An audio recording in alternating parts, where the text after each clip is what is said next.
A community bands together to save a beloved Denver restaurant. Sounds like a feel-good story, right? Well, not to the man behind Tom's Diner, and not to the countless viewers who just can't believe a decision over a business has been taken out of the business owner's hands. And Tom Messina's plight has clearly struck a nerve in our Colorado. He held back tears as he described the decades he has spent serving up breakfast and lunch and dinner.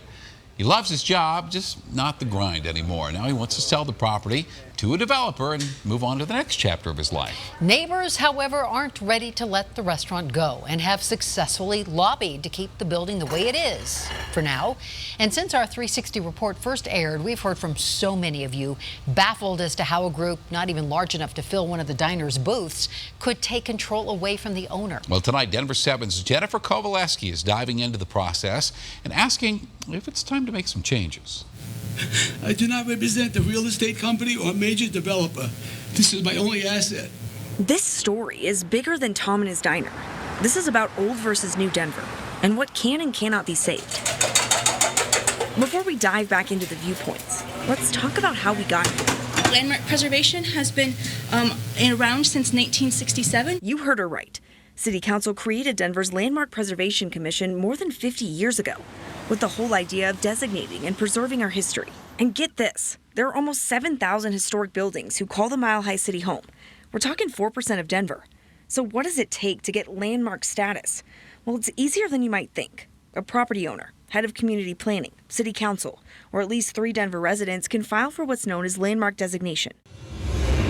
Going back to Tom's Diner fight, 5 residents are the ones trying to save it. It needs to meet 2 criterion in the following 3 categories of history, architecture, and geography. The Landmark Board found the diner met all 3. There's a lot at stake.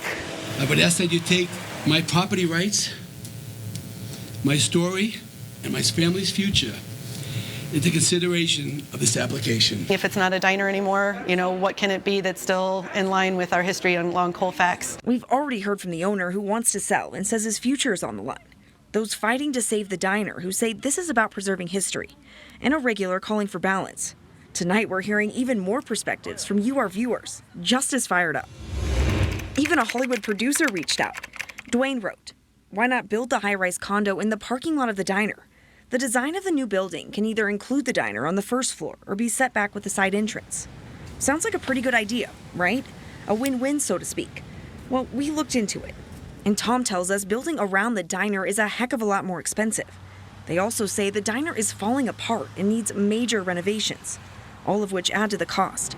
Also keep in mind the developer is only willing to pay Tom nearly $5 million if they can demolish the diner, putting up this 8-story apartment building. Justin gave us his take too. He wrote it's a dangerous precedent to set where outside parties have a say on what are otherwise private matters of citizens. What's next? I can't sell my house? This is madness. We reached out to City Council. They can't really say anything until this decision moves to Council next week. But we did learn that the city is looking to change the landmark designation process.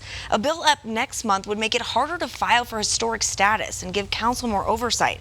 Ann and Shannon, we will keep you posted on that. And the committee hearing, again, is August 6th. That's when they will hear it in committee of what to decide to do, send it to full council. Yeah. Lots of questions, lots of you reaching out about this. So many emails. So many emails about this. So we appreciate it and keep them coming. Great, a lot of passion. Yes, sure. yes. Thank you, Jen, and thank you all for letting us know your thoughts. And keep it up. Keep letting us know how you feel. Are the rules on historic properties outdated? Is Tom being treated unfairly by the same people who want to preserve his diner? Well, please keep on emailing us your thoughts. 360 at thedenverchannel.com.